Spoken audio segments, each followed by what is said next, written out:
A construction boom led by the private sector in a city built up under communism. In the North Korean capital, Pyongyang, the skyline is rising, and Reuters reporter James Pearson has been there to witness it. We first noticed this when we arrived in Pyongyang just a couple of weeks ago in May. We were also in Pyongyang in October with a team and a Reuters photographer.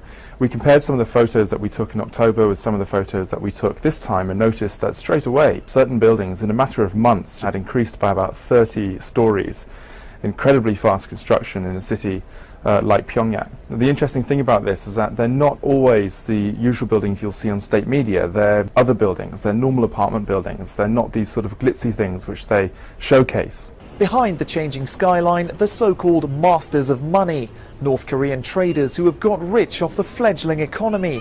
They get perks from the government for funding construction, and that's a win for both sides. So there's a really interesting kind of contradiction here. You have North Korea, which professes to have a Soviet-style system underneath it, yet at the same time you have essentially private investment which is driving all of this. Now, on the outside, North Korea as a state can claim credit for this kind of economic development and point to construction as a sign of progress.